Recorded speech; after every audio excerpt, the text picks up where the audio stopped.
Welcome back to Old School Sports and our OOTP 23 playthrough of the Pittsburgh Pirates. We are at the start of August 2038, our first season as general manager with the Pirates. You can see it hasn't been all that successful. We're 18 and a half games behind the Reds in the National League Central. Sadly, that does represent progress from how the team has played over the last half decade in terms of a winning percentage so far. But it's been an interesting playthrough, dealing with the fact that the budget and the player payroll are both worst in baseball. This season, we've been focused on trying to increase fan interest. We brought on several popular, although not necessarily particularly great players, most notably Juan Soto, future Hall of Famer, who is wrecked physically, soon to be 40 years old and in the final year of his contract. And he has not done well in his first month with us, hitting just a $130. He has walked 27 times, so his on-base percentage is still actually respectable, but would expect, looking at his batting profile and his production on the field for both the Cubs and the Pirates this year, that this is probably going to be the final season of his likely Hall of Fame career. It's been, as I said, interesting. We have made progress on fan interest, and we have made progress in the revenue that we're generating per game. But I mean, honestly, we're not even generating $20,000 in additional revenue per game. So we're looking at $1.5, $1.6 million of additional revenue to the bottom line. So that's not going to move the needle too much as far as us hopefully getting an improvement in terms of our budget, which will ultimately give us the opportunity to build a more competitive team. But we'll deal with a lot of those issues in the offseason. The goal at this point is to finish the season somewhat respectably. We are coming off of the best full month we've had. We got off to a very strong start in March, then had a bad April, a brutal May, a mediocre June, and we actually had a winning record in July. The hope is that we can play close to 500 ball the rest of the way. Would like to see this team get to 65 to 70 wins, which would represent good progress from where we were last season, even if it does still mean that owner Bob Nutting won't be pleased with us because he wants us to play close to 500 ball. And our contract is up at the end of this year. I certainly don't think with the reputation we've built in this playthrough with the Kansas City Royals that we're going to be fired after just one season. But you never know with Bob Nutting. We'll find out.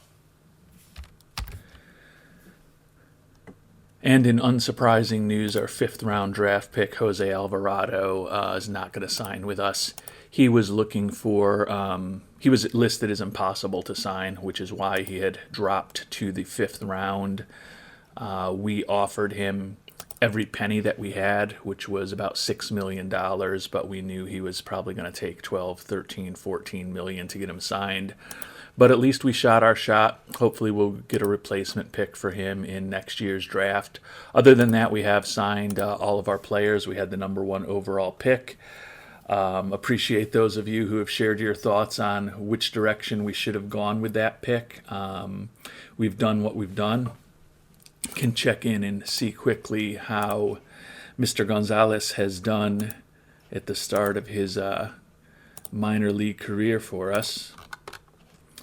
Obviously in the very early stages at this point, but hitting .296 in rookie ball, has hit a home run, little below average in terms of his OPS plus, little above average in terms of his WRC plus. We'll see what he develops into. Also excited to see what our second and third round picks, Sal Valadez and Justin Bin Daoud, develop into. Sal Valadez, 0-1 in 2 starts, but a 3.46 ERA. And Juan Bin Daoud, 1-2 over 4 starts with a 4.15 ERA. And then our fourth pick in the draft, looks like he. Oh, I'm looking at the DSL team, not the Florida team. Fourth pick in the draft, Al Ayan, hitting 233 in the first 30 bats of his career. And you can see we've had him, he started out on one Florida team and we switched him to another one. Probably should have kept him there. He was hitting 333 in a couple games on the first team. But obviously in the very early stages of the development of all of these high school players. But good to see them at least getting their first opportunities down in rookie ball. And you may remember that we had promoted Tony Thomas from bench coach to manager when we started the playthrough. He is actually heading into being a free agent. He's got a decent profile and he's got good relationships with the team. But he's looking for $1.25 million for an extension for a guy who's very unproven as a major league manager at this point. You may also remember that we did end up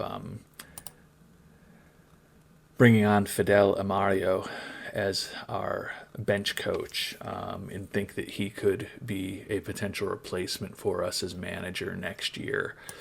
So he doesn't have as good relationships with the team, particularly with the pitchers, but he's actually better in terms of his ability to help people develop, improve their mechanics, and handle the aging. So I think I'm going to offer Thomas significantly less than what he's looking for. If we can re-sign him at a more reasonable level, we'll do that. If not, we'll probably let him walk and save some money by moving Almario into the manager role and then hiring someone else, either outside the organization or promoting a coach inside the organization to fill the bench coach role if we do go that route. Question is how much, we don't want to anger Tony Thomas, although I guess that's kind of what we're trying to do. He's looking for $1.255 million. We'll offer him in 4 years. We'll offer him $900,000 in 3 years. I don't think this will get it done, but we'll find out what he's got to say about it.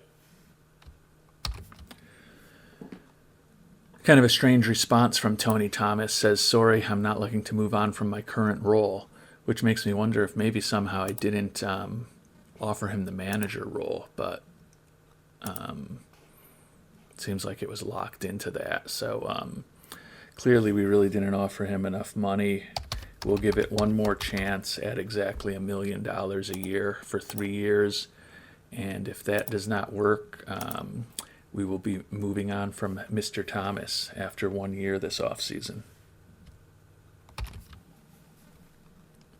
Yeah, and his response to the next offer is that our interest flatters him, but he's staying right here. So I don't really understand what's going on.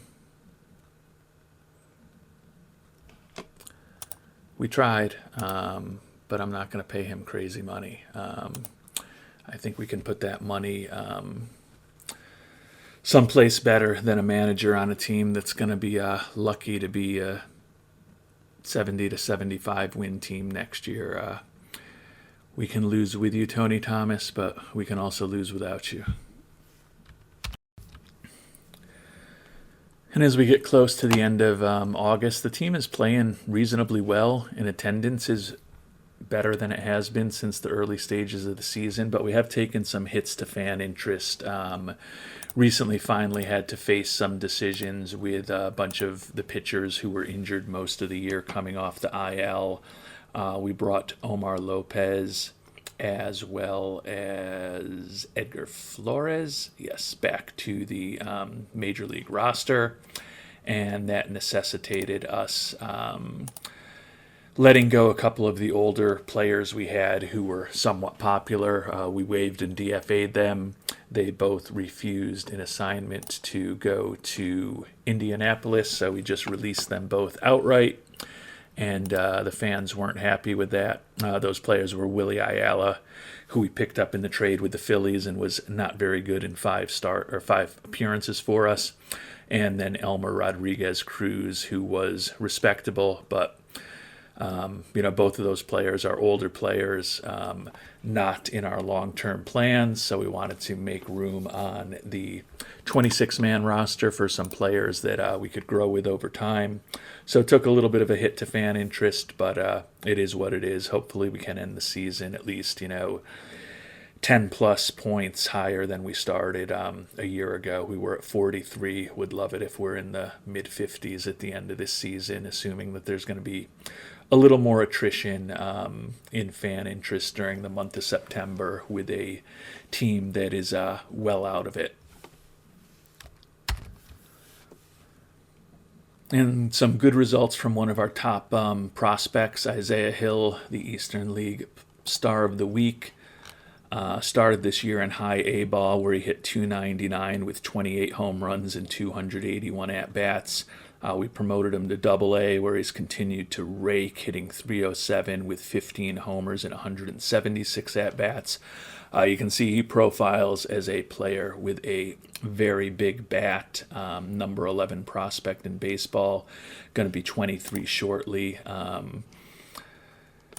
guess the only question at this point is whether we want to send him up to AAA to get him a little action up there at this point. We do have Andres Mendez there right now, who is another one of our top prospects, year and a half older, close to 2 years older, and is probably going to be someone who's helping us next year, hitting .278 with not a ton of power this year in AAA, but still certainly profiles as someone, particularly if he's able to continue to improve his contact, who could be a pretty important player for Pittsburgh in the near future. So given the expectation that Mendez is going to be on the Major League roster next year, we'll probably keep Hill in Double A for the rest of this season and then promote him up to AAA next year. And then presumably he could very well be a September call-up for us next year if he's not up sooner. And we're going to be thinking about our September call-ups for this season very shortly. And we've made it to September 1st. You can see the Royals continue, or not the Royals. You wish you were still playing with the Royals. The Pirates continue to kind of struggle along. We've been basically a 500 team over these past 3 months. So we got off to that brutal start, which put us way behind the 8 ball. But we're 12th in the National League in runs scored. We're 14th in the National League in runs allowed. So we're certainly not a very good team. But we are definitely a better team than we were a year ago. And that should count for something. We're still not close enough to 500 ball to get any credit from Mr. Nutting, but you can see, the winning percentage that we are poised to put up this year is the best that they've had in Pittsburgh in over half a decade. So hopefully we can finish the last 3.5 weeks of the regular season strong. We had been talking about this being a 65 to 70 win team. At this point, was with a 63 and 79 record, and you can see basically 3 full weeks of baseball still ahead of us. It would be pretty disappointing if we can't get this team to at least 70 wins. And as we do our September roster expansion, one obvious move was to move Elijah Corsi, who had been out for a while with an injury and was on a rehab assignment in AAA. Ended the rehab assignment and put him onto the Major League roster. And then we're also going to bring up the left fielder Giacinto Marinetti. He was one of our final cuts coming out of spring training this season. He's been respectable in AAA, 271, 30 doubles, 18 homers, 134 OPS plus and 138 WRC plus is definitely more than respectable. Certainly someone who could be on the Major League roster for us next year. So would like to see what he can do over the last month of the season. And Juan Soto is now suffering from a sore back. You can see he has got his batting average up to 168. He's hit 4 home runs with us, so 10 homers on the year combined between the Cubs and the Pirates. We are actually going to place him on the injured list, which very well could mean the end of his career. The reason we're going to do that is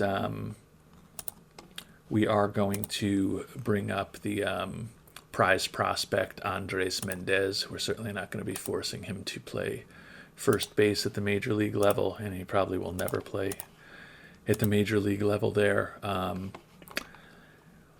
Hit 283 down in AAA this year. Still not a ton of power, but want to take a quick look at him. So hopefully we can make sure that he starts for us every day. We will first set his position back to left field, put him up onto the major league roster, and then taking a look at what Mr. Thomas wants to do with the lineup. And he's got Mendez actually right into the lineup as our number 5 hitter and starting left fielder against right-handers. So he'll be getting some regular playing time. So it'll be good to see what he can do at the major league level. And with that move, we're also going to move Isaiah Hill up to AAA for the last few days of the year. See what he can do there. He is banged up with a knee contusion right now, so may not be as effective as we hope. But want to start seeing what some of these potential future stars for the Pirates can do against a higher level of competition. Oh, and I had been talking about getting a compensation pick for Jose Alvarado. I guess it's just the first 3 rounds. I got confused and thought that if it was a 5th round pick, might still get a comp pick. So we shot our shot with him. He was a 2nd round talent.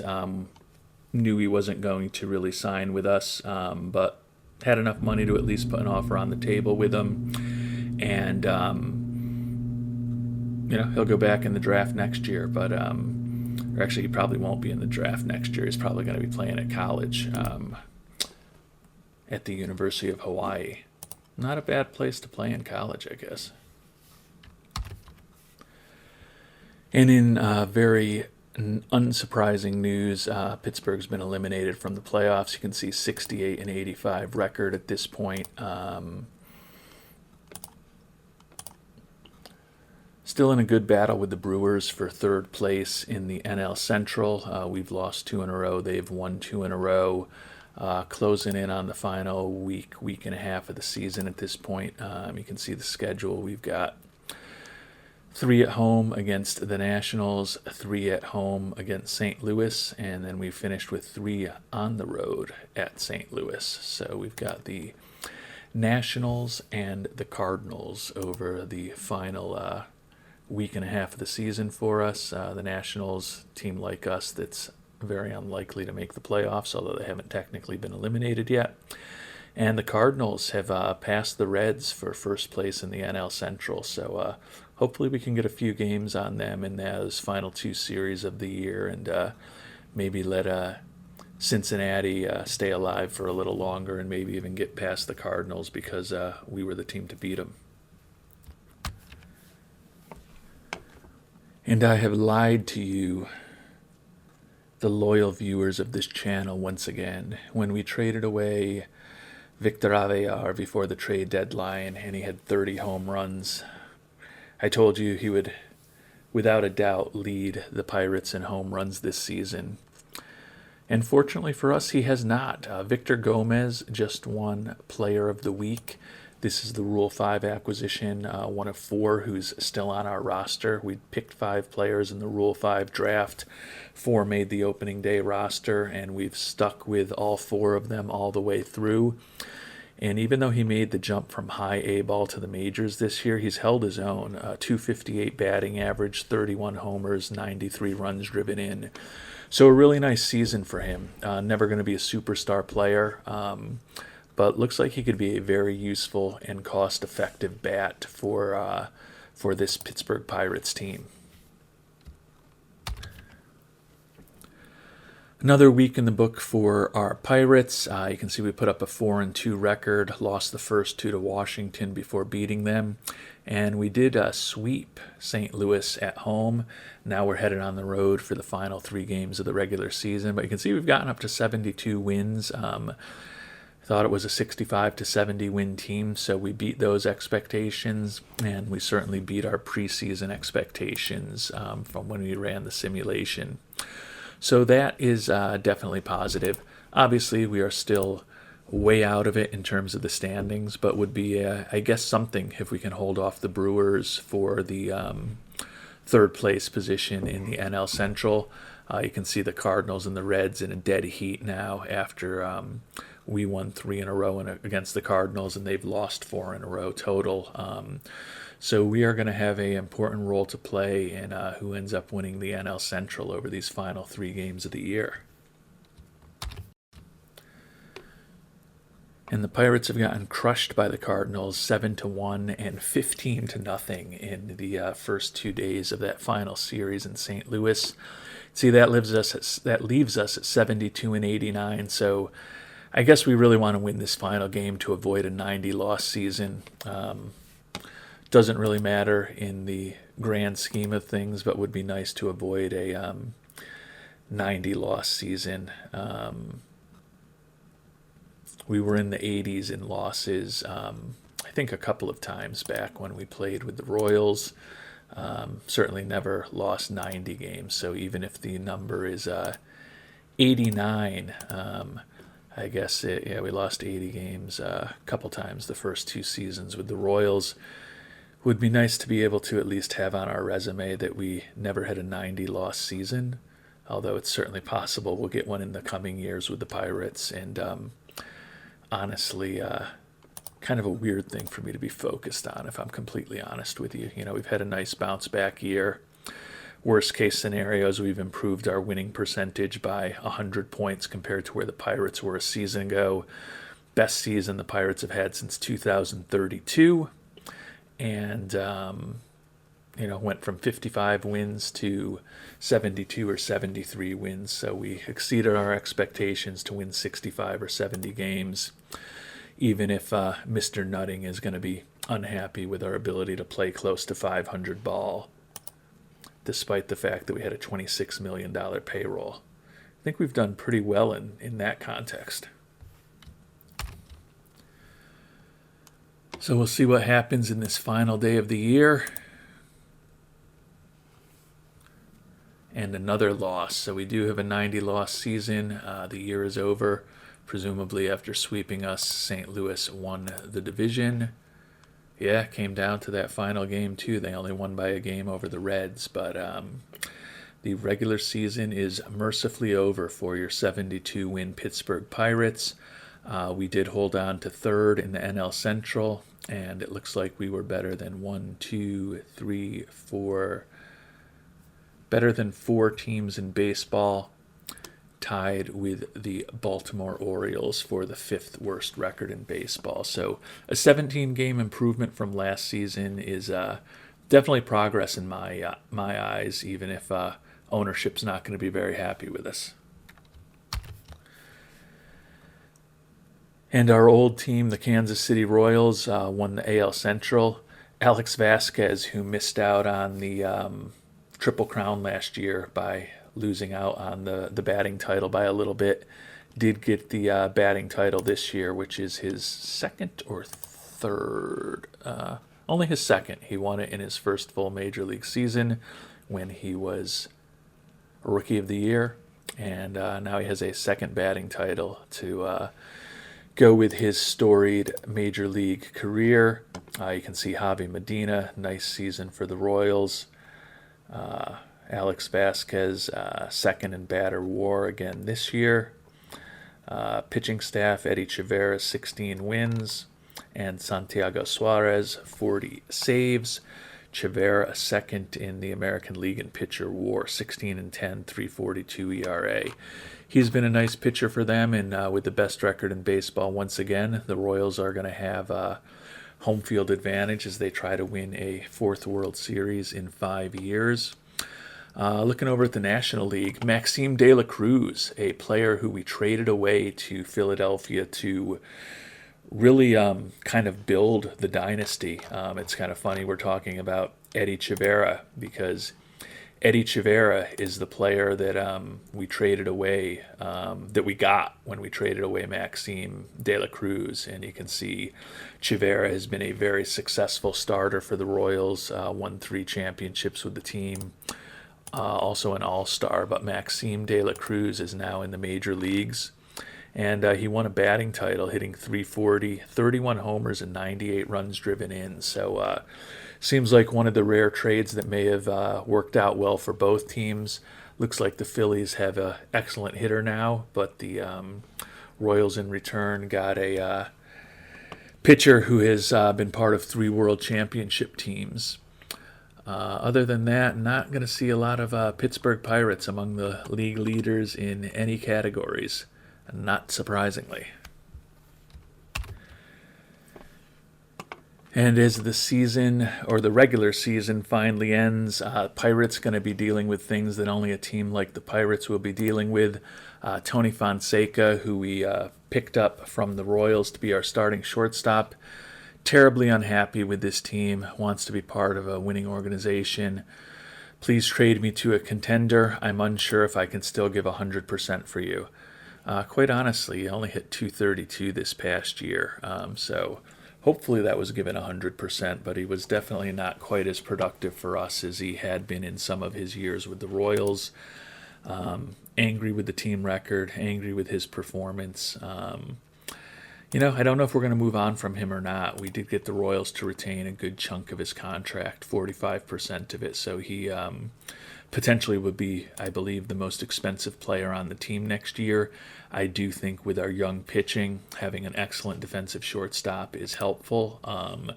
But, clearly he's a player who grew up in the playoffs every season and winning a number of championships with the Royals. And playing for a losing team like the Pirates does not make him very happy. But we are going to do the right thing for the Pirates, but certainly don't want to be in a situation where we've got a angry player who's disruptive in the clubhouse and causing the morale of others to go down also.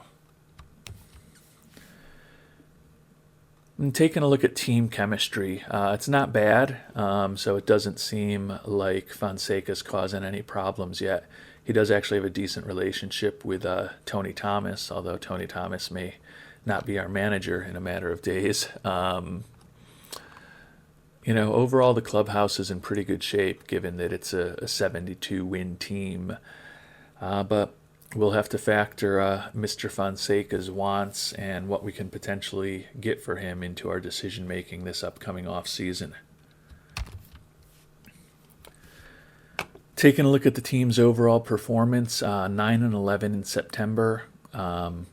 So over the last half of the season, or more than last half of the season, from June on, we were only 3 games under 500. So we were a respectable team over the second half plus of the year.